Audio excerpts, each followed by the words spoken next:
of the heavens and the earth, Lord. The living God, the Holy One. Say you are. Oui, Seigneur, sans la foi, nul ne peut être agréable à toi.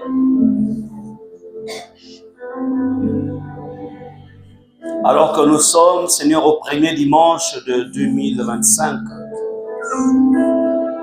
Seigneur, tu, par le Saint-Esprit, tu lances les bases de cette nouvelle année. Les bases spirituelles à travers lesquelles tu aimerais bien voir ton Église marcher. Chacun d'entre nous se mouvoir. Oui, Seigneur. Merci pour ta présence. Merci pour ton règne. Merci, Seigneur. Au nom de Jésus. Amen. Christ, tu resteras sur le piano. Tu m'accompagneras tout au long de ce message. La continuité.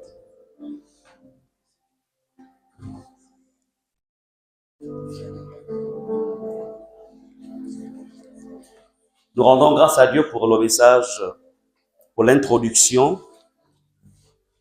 de la servante de Dieu.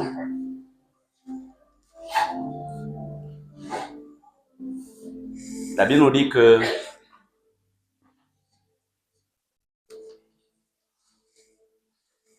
il y a 3 choses qui demeurent: la foi, l'espérance et l'amour. Alléluia.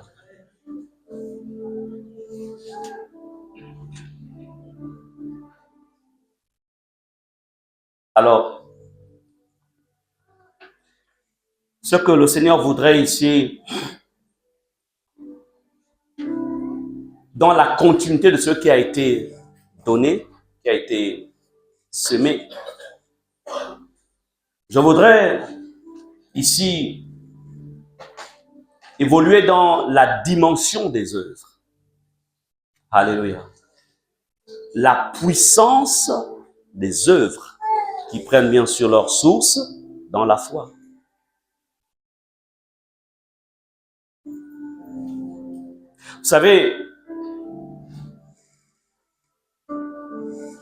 le temps est arrivé où nous aurons besoin de manifester en fait une foi ou une vie chrétienne authentique. Ouais, le monde est fatigué de la superficialité. Et je ne cesserai de vous dire que nous entrons dans, quand je dis nous, je parle du monde dans son ensemble. Nous entrons dans une phase qui va être difficile, même pour l'Église. Même pour l'Église. Ne voyez pas le monde avec les yeux naturels. Ne voyez pas le monde selon que les sociologues ou les économistes ou autres peuvent nous décrire, ou la science. Voyons les choses selon l'Esprit de Dieu. C'est pourquoi il faut une église bâtie. Il faut des chrétiens bâtis. Il faut une jeunesse bâtie.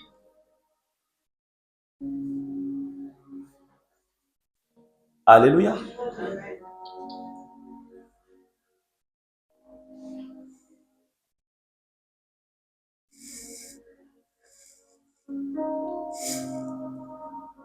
Alors,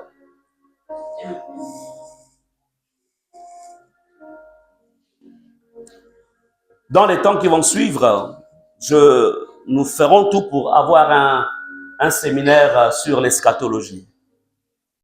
Donc, l'eschatologie est cette branche de la théologie qui nous parle des événements à venir. Des événements de la fin des temps dans lesquels nous sommes. En fait, nous sommes déjà dans la fin des temps. Donc, quand vous lisez l'épître de Paul, quand il dit « dans les derniers temps », nous sommes dans ces derniers temps. Ce n'est plus dans 10 ans, dans 15 ans. Non, nous sommes dans les derniers temps. Répétons, je vis dans les derniers temps.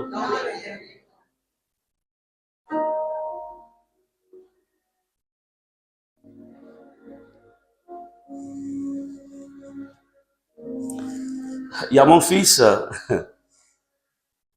Jabil, qui m'a installé un IA, ouais, une application IA.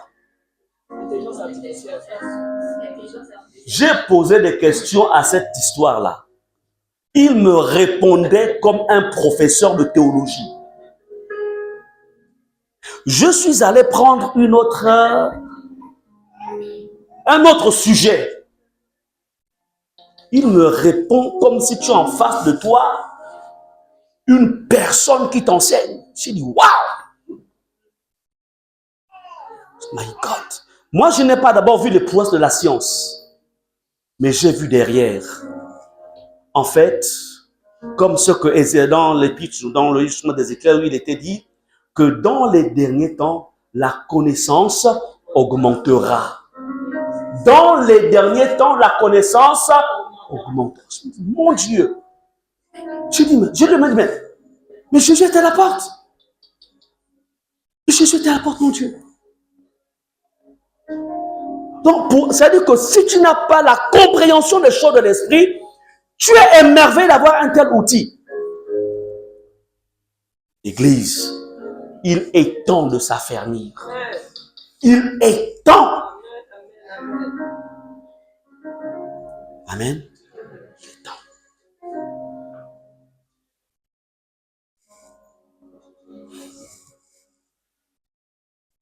Je suivais encore... j'ai vu ce qui se passe un peu à travers le monde. Des robots qui en forme totalement humaine. Ils avaient un robot Android, hein, humanoïde. Et les nations sont en train de les développer. C'est-à-dire que le commun des mortels dirait encore waouh, l'évolution technologique. Mais qu'est-ce que ça cache? Église, qu'est-ce que ça cache? Dans la dimension naturelle, c'est une prouesse. Mais qu'est-ce que ça cache dans le langage spirituel? Église, Jésus revient. Et il y a une question que Jésus a posée. Il dit, quand le Fils de l'homme reviendra, trouvera-t-il la foi? Trouvera-t-il la foi? C'était une interrogation. Voilà pourquoi, tout au long de cette année, nous allons travailler dans cette dimension de vous affermir dans la foi. Cette dimension où les œuvres doivent suivre la foi. Que vous le vouliez ou non, ce que nous lisons dans Apocalypse, ça va s'accomplir. Là, on est déjà dans l'ère de crypto-monnaie. Ce qui voudrait dire que dans les temps qui arrivent, le billet va disparaître. Tout ce qui est, hein, on appelle ça les pièces et autres là, ça va disparaître. Et plus tard, au nom de la sécurité de nos comptes bancaires, on te dira, bon, pour que tu ne te fasses pas racketter, on va te mettre un dispositif pour que, en fait, tu ne te... Au nom de quoi? au nom de la l'évolution, de la sécurité, mais à ceux qui ne sont pas avertis. Si tu n'es pas affermi, qu'est-ce que ça veut dire? Qu'est-ce que ça cache? Le langage qui est derrière. Nous arriverons à cette partie de la Bible qui dit, celui qui n'aura pas la puce ne pourra ni acheter, ni vendre. Amen. Ni acheter, ni vendre. Ça arrive. Ce n'est plus loin. Les 5 prochaines années, on ne sait pas ce qui va se passer, mais ce n'est pas bon. Chrétien, ce n'est pas bon. C'est pourquoi il faut travailler à l'affermissement. Jamais je ne régnerai mon Dieu. Jamais je ne régnerai Jésus. Même si je perds tout, je ne le régnerai. Mais pour parler ainsi, il faut être affermi. Pour rentrer au ciel, pour être enlevé, cet endroit-là que Satan a laissé, il sait exactement la beauté, la splendeur, la gloire qu'il y a là-bas. C'est pourquoi, qu'est-ce qu'il fait?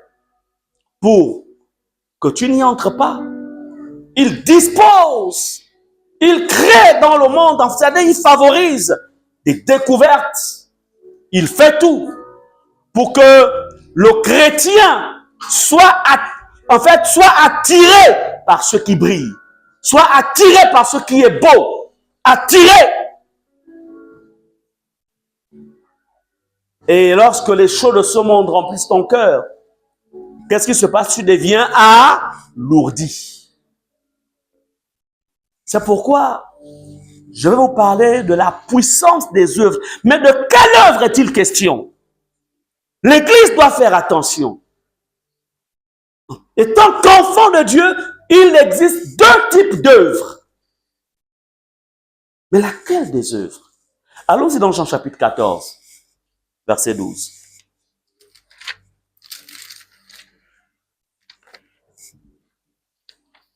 Jean 14, verset 12. Répète au nom de Jésus. Maintiens-moi éveillé, Seigneur. Maintiens-moi éveillé, Seigneur. Je refuse de dormir. Au nom de Jésus. Jean 14, 12. Alors, nous lisons ce qui suit. En vérité, je vous le dis. Celui qui croit en moi fera aussi les œuvres que je fais. Et il en fera de plus grandes, parce que je m'en vais au Père. Donc, ici, Jésus, dans son discours, préparant l'Église, par rapport à son éventuel retour auprès du Père, il dit,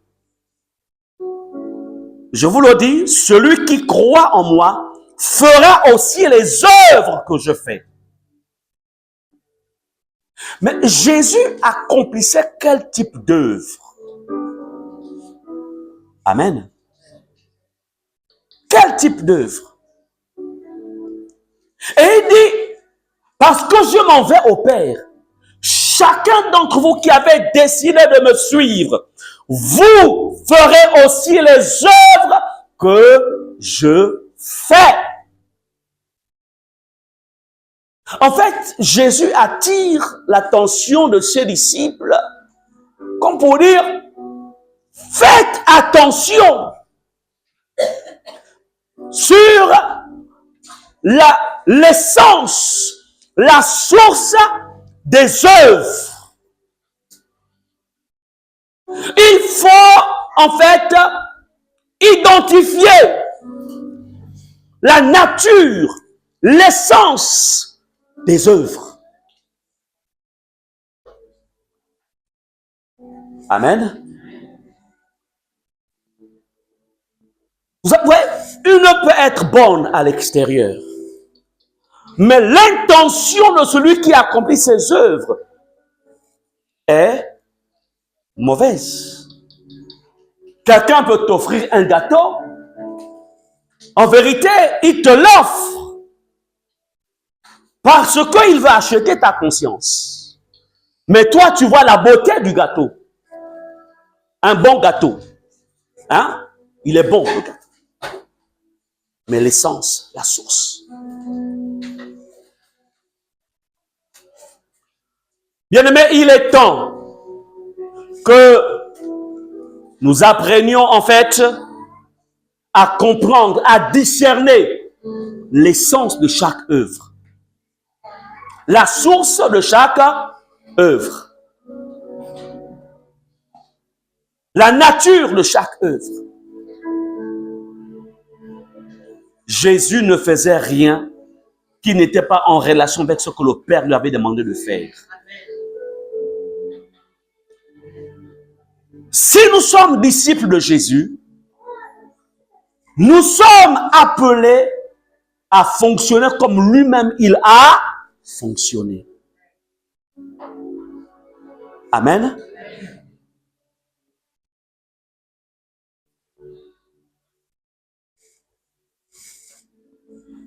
Remarquez que le verset 12 dit ceci.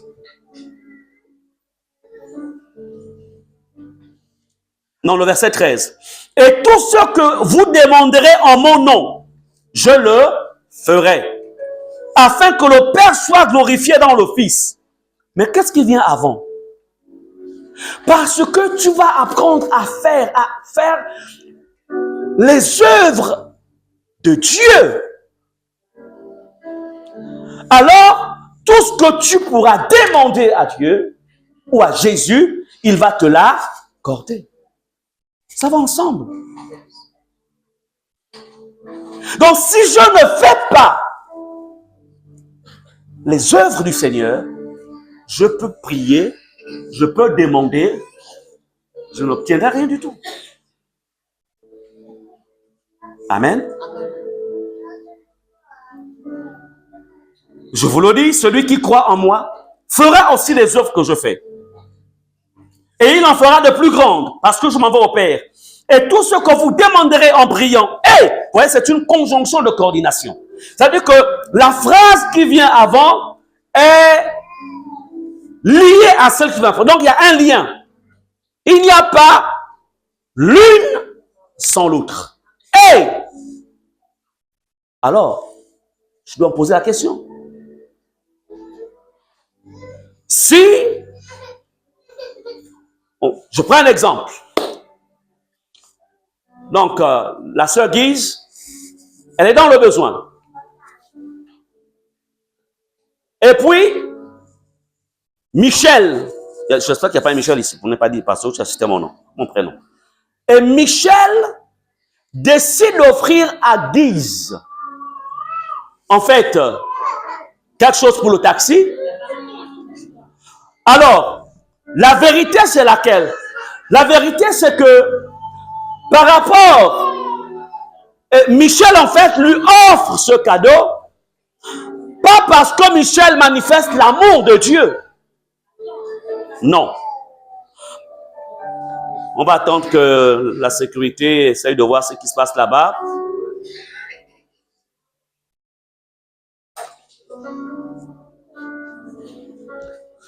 Sécurité, soyez un peu plus...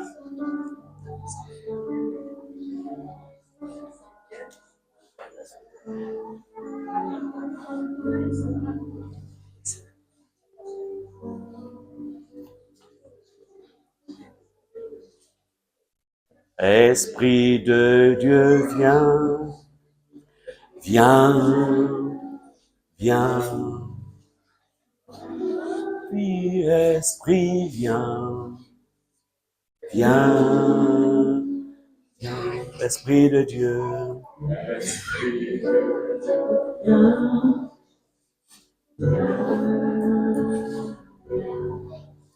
dans ma vie, Esprit, viens. Viens, Esprit règne, Esprit de Dieu, règne, règne, règne. Dans ma vie, Esprit, règne, règne. Alléluia. Je parlais de la nature et de la source. La nécessité d'apprendre à identifier la source de nos œuvres. Voici Michel qui décide d'offrir, par exemple, un billet de 1000 francs à la sœur pour qu'elle prenne le taxi. Mais malheureusement, en fait, la motivation n'est pas une motivation liée à l'amour de Dieu, mais c'est une motivation liée par la manipulation. C'est-à-dire, à travers le billet qu'il donne, c'est pour manipuler, en fait, l'esprit de la sœur. Dès cet instant, aux yeux des hommes, cette œuvre est bonne. Nous sommes d'accord. Parce que ça permet à la sœur de prendre le taxi. Mais, aux yeux de Dieu, cette œuvre est mauvaise. À cause de quoi? L'intention.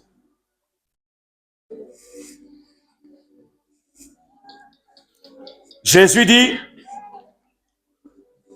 et tout ce que vous demanderez en mon nom, parce que vous accomplirez les œuvres que j'ai faites, tout ce que vous demanderez, il dit, je le ferai, comme dit, tu seras exaucé.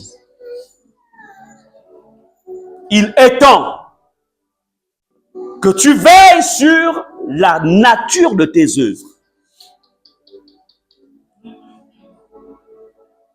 Nous sommes dans le temps où les œuvres doivent parler, en fait, nos œuvres doivent glorifier Jésus. Il est temps que tu sois un homme ou une femme qui produit des œuvres, pas pour ta gloire, mais pour la gloire du Seigneur Jésus. Lève-toi et déclare au nom de Jésus. Au nom de Jésus, je déclare ce matin, que j'accomplis les œuvres de Jésus. Parce que je crois en Jésus. Je m'engage à faire aussi les œuvres que Jésus a fait. Au nom de Jésus. Asseyez-vous.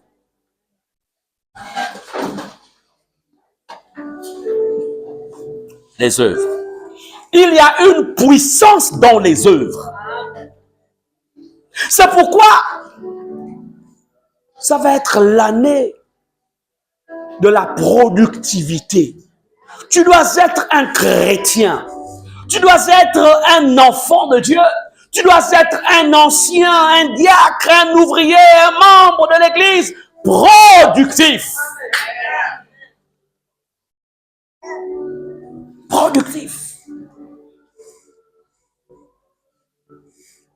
Allons-y dans Jacques chapitre 2 verset 14. Jacques chapitre 2 verset 14. Alors la Bible dit ceci. Mes frères, que sert-il à quelqu'un de dire qu'il a la foi s'il n'a pas les œuvres? La foi peut-elle le sauver? Alléluia. En fait, ici, c'est la dimension morte de la foi. Alléluia. Et il y a une dimension vivante de la foi. C'est celle qui nous a été présentée par le pasteur Muriel. La dimension morte de la foi n'a pas d'œuvre.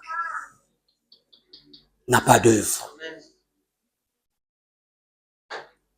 Tes œuvres confirmeront la puissance de ta foi.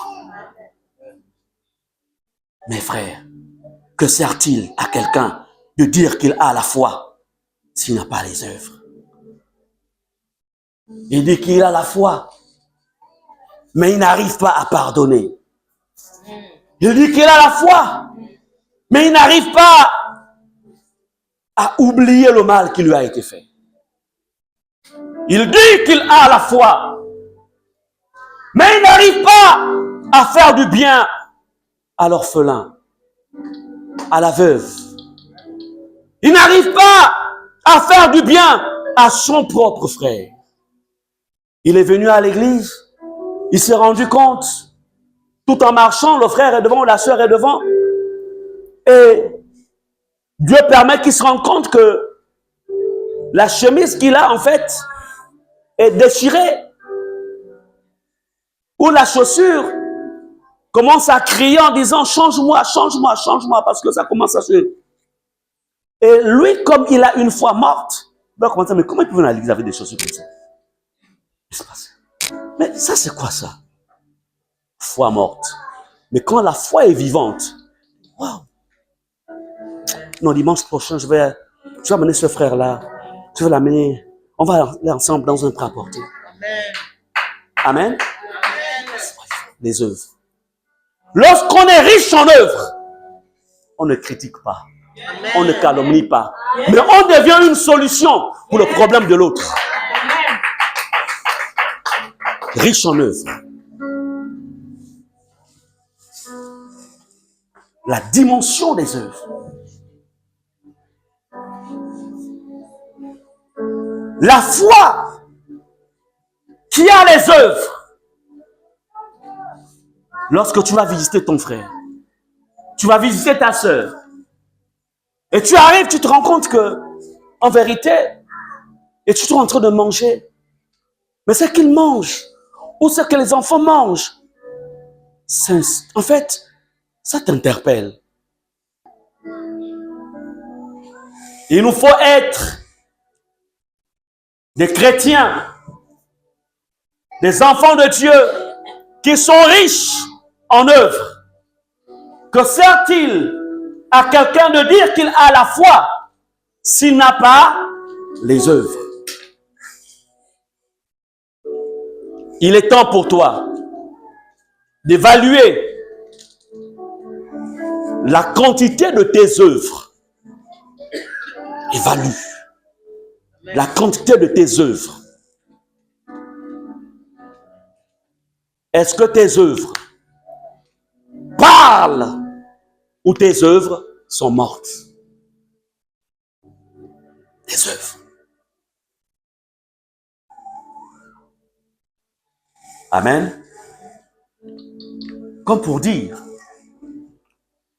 la foi, ce n'est pas d'abord parler partout.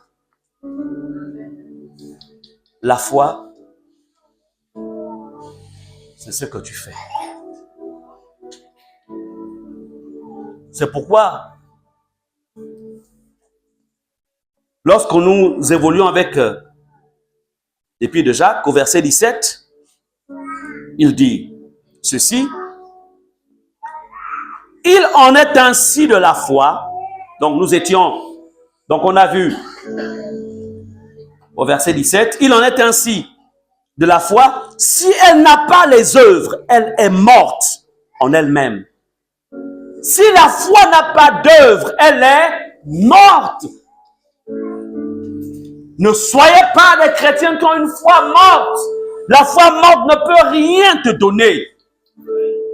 Elle ne peut rien donner. Ta foi doit être vivante. Ta foi. Et tu dois être, la richesse de tes œuvres doit commencer à se produire dans la maison de Dieu.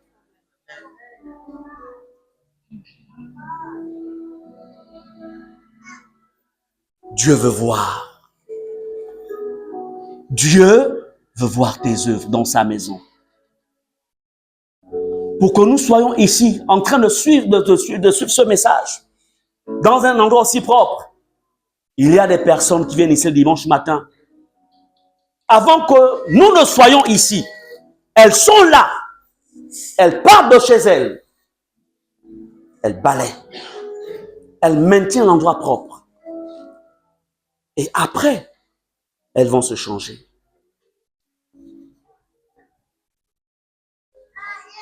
Vous comprenez ça? Elle nettoie la salle, elle nettoie les bureaux, elle nettoie les toilettes. Toi, qu'est-ce que tu fais dans la maison de Dieu? Que fais-tu dans la maison de Dieu? On parle ici des œuvres de Dieu. Tu dois faire quelque chose dans la maison de Dieu. Répète au nom de Jésus. Je m'engage à faire les œuvres de Dieu dans sa maison. Je peux vous dire une chose. Je ne suis pas plus grand. Elle n'est pas plus grande que ces femmes qui nettoient ici. Je ne suis pas plus grand qu'eux. Ces femmes-là, des trônes les attendent au ciel. Ça, je vous le dis en vérité. Vous voyez,